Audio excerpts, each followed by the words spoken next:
اس کے دل کی بے چینی مزید بڑھتی ہی جاتی ہے۔ ایسی حالت میں وہ سکون کا مزید زیادہ تلاش شروع کرتا ہے کہ اس کے دل کو صرف سکون ہی ملے۔ بقول شاعر، سکون درکار ہے، سکون درکار ہے لیکن سکون حاصل نہیں ہوتا۔ سکون درکار ہے لیکن سکون حاصل نہیں ہوتا، ذرا جو دل کو ٹیرا دے وہ درد دل نہیں ہوتا۔ یعنی شاعر کہنا یہ چاہتے ہیں کہ سکون کا طالب یا سکون کا طلبگار عاشق سکون پانے کے لیے یا سکون حاصل کرنے کے لیے، دل کو دلاسا دینے کے لیے وہ صحراؤں اور جنگلوں کا رخ کر لیتا ہے۔ لوگ اسے دیوانہ سمجھ کر پھر کیا کرتے ہیں؟ ان کو جیل میں ڈال دیتے ہیں کہ یار یہ تو پاگل ہے، یہ تو دیوانہ ہے۔ لہٰذا اسے نہ قید خانے میں یعنی سکون مل جاتا ہے، تو جب ان کو قید خانے میں ڈال دیا جاتا ہے، قید خانے میں بند کیا جاتا ہے، تو وہاں پہ بھی ان کو یعنی قید خانے میں یعنی سرور زندگی حاصل ہوتا ہے اور نہ وسیع صحراؤں میں۔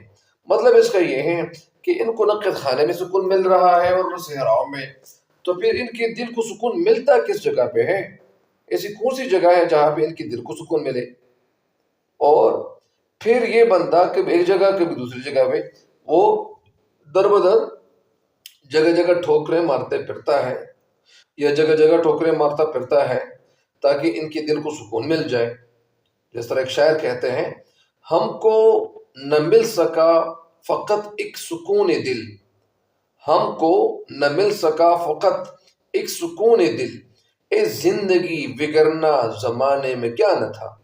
دراصل شاعر کہنا یہ چاہتے ہیں کہ دیوانگی کا اصل علاج محبوب سے وصال اور ملاقات ہی کے اندر چھپا ہوا ہے۔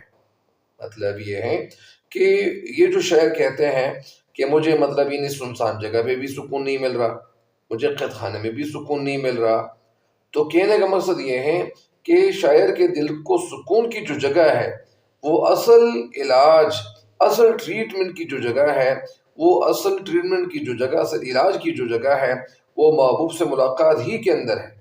جب یہ محبوب سے ملاقات کرے گا تو اس کے دل کو سکون مل جائے گا۔ ان کے دل کی بے سکونی سکون میں بدل سکتی ہے، تب بدل سکتی ہے، اس کے دل کی بے سکونی سکون میں تب بدل سکتی ہے جب محبوب ان کے سامنے ہوگا، محبوب کے ساتھ یہ باتیں کریں گے۔ اس کے سوا ان کی وحشت اور دیوانگی کا یعنی کوئی علاج نہیں۔ اگر یہ بہت سارے علاج کراتے رہے لیکن اس کے دل کو کبھی سکون نہیں ملنے والا۔ اصل میں یہاں پہ تو شاعر سکون دل محبوب کی یاد میں تصور کرتا ہے، لیکن میرے دل میں اگر میں یہ سوچوں کہ میرے دل کو جو سکون ملے گا وہ کس چیز سے ملے گا؟ وہ نماز ہی سے ملے گا۔ میرے دل کو اگر سکون ملے گا یا کسی بھی مسلمان کے دل کو سکون جو ملنے والی جگہ ہے، کسی بھی انسان کے دل کو، کسی بھی مسلمان کے دل کو جب سکون ملتا ہے تو وہ نماز ہی سے سکون مل سکتا ہے۔ جس طرح اللہ تعالیٰ اپنے کلام میں فرماتا ہے، اعوذ باللہ من الشیطان الرجیم، بسم اللہ الرحمن الرحیم، الا بذکر اللہ تطمئن القلوب۔ یعنی بے شک اللہ تعالیٰ نے یعنی اللہ تعالیٰ کے ذکر ہی میں یعنی دلوں کو سکون ملتا ہے۔ تطمئن القلوب، تطمئن اطمینان، قلوب یعنی انسان لوگوں کے دلوں کو سکون اللہ کے ذکر ہی سے ملتا ہے۔ اب اگر ہم اللہ تعالیٰ کا ذکر کریں گے، نماز پڑھیں گے، تب بھی اللہ تعالیٰ کا ذکر ہے، تب بھی ہم اللہ تعالیٰ کے ساتھ باتیں کرتے ہیں۔ ہم قرآن پاک کی تلاوت کریں گے تو یہ بھی اللہ کا ذکر ہے۔ ہم ذکر اذکار مزید کریں گے، لا حول ولا قوت الا باللہ، لا الہ الا اللہ، سبحان اللہ وبحمدہ، سبحان اللہ العظیم، یہ بھی، اس سے بھی سکون ملتا ہے انسان کے دل کو۔ اصل سکون تو انسان کے دل کو اللہ کے ذکر ہی سے ملتا ہے۔ لہٰذا یعنی دل کا جو سکون ہے وہ موسیقی سے تو نہیں ملتا۔ کچھ لوگ کہتے ہیں کہ میں کچھ گانے سنوں گا میرے دل کو سکون مل جائے گا، لہٰذا گانے سننے سے تو انسان کا جو سکون ہے وہ برباد ہو جاتا ہے۔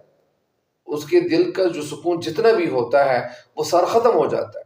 لیکن جب ہم اللہ تعالیٰ کا قرآن پاک یا جب ہم اللہ تعالیٰ کے قرآن پاک کی تلاوت سنیں گے تو ہمارے دل کو سکون ملنا شروع ہو جاتا ہے۔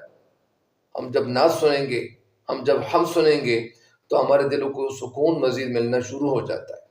لہٰذا یہاں پہ جو شعر ہے کہ میرے دل کو جو سکون ملنے والا ہے، یا مجھے یا میرے دل کو جو سکون ملنے والی جو جگہ ہے، تو نہ وہ صحراؤں میں ہو سکتی ہے اور نہ قیدخانے میں ہو سکتی ہے۔ یعنی میرے دل کو جو سکون ملنے والی جگہ ہے، میرے دل کو جو سکون مل سکتا ہے، وہ صرف محبوب کے ساتھ ملاقات ہی میں میرے دل کو یعنی سکون مل سکتا ہے۔ میرے دل کا جو سکون ہے وہ ان کے ساتھ ملاقات ہی میں چھپا ہوا ہے، مضمر ہے، مخفی ہے، پوشیدہ ہے۔ لیکن ایک عام مسلمان کا جو دل ہے، ان کے دل کو سکون ملنے والی جگہ، ان کے دل کو جو سکون ملتا ہے وہ اللہ تعالیٰ کے ذکر میں ہے، وہ قرآن پاک کی تلاوت میں ہے، وہ ذکر اذکار میں ہے۔ جو بندہ بہت زیادہ ٹینشن میں ہو تو وہ تقریباً کچھ منٹ بیٹھ جائے، اپنے زانوں پہ سر کو رکھ لے اور یکسوئی میں اللہ کا ذکر شروع کر لے، سبحان اللہ بحمدہ سبحان اللہ العظیم، سبحان اللہ بحمدہ سبحان اللہ العظیم۔ اس حوالے سے یعنی ہمارے پیارے نبی حضرت محمد مصطفیٰ، حضرت خاتم الانبیاء حضرت محمد مصطفیٰ صلی اللہ علیہ وسلم فرماتے ہیں کہ دو کلمے ہیں جو پڑھنے میں تو نہایت آسان ہے لیکن وزن میں بہت بھاری ہے، تو وہ یہی کلمے ہیں کہ یعنی سبحان اللہ بحمدہ سبحان اللہ العظیم۔ اور قیامت کے دن ایک انسان ایک نیکی کو حاصل کرنے کے لیے ایک نیکی کو حاصل کرنے کے لیے وہ بے چین ہوگا، وہ ادھر ادھر پھرے گا، کبھی اپنے والد سے پوچھے گا، کبھی اپنے والد سے ایک نیکی مانگے گا، کبھی اپنی ماں سے، کبھی اپنے بھائی سے، کبھی اپنی بہن سے، کبھی کس سے۔ لہٰذا ہمیں دنیا کی زندگی میں ذکر اذکار کرنا چاہیے، اللہ تعالیٰ سے ہمارا رابطہ اتنا زیادہ مضبوط ہونا چاہیے۔ اور آج کل کے دنوں میں، آج کل کی زندگی میں اگر ہم اللہ تعالیٰ کی عبادت کریں گے، ہمیں اللہ تعالیٰ کی عبادت ایسی کرنی چاہیے تاکہ ہمارے دل کو سکون مل جائے، اور سکون تب مل سکتا ہے جب ہم ایسے طریقے سے عبادت کر رہے ہو کہ ہمارے دل کو یہ محسوس ہو رہا ہے کہ ہم اللہ تعالیٰ کی عبادت کر رہے ہیں۔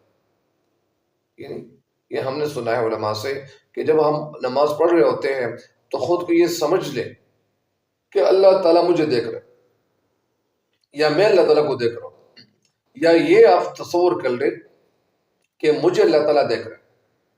کم از کم یہ تصور اپنے ذہن میں لائے کہ کم از کم میں تو اللہ تعالیٰ کی عبادت تو کر رہا ہوں، اللہ تعالیٰ کے ساتھ باتیں کر رہا ہوں۔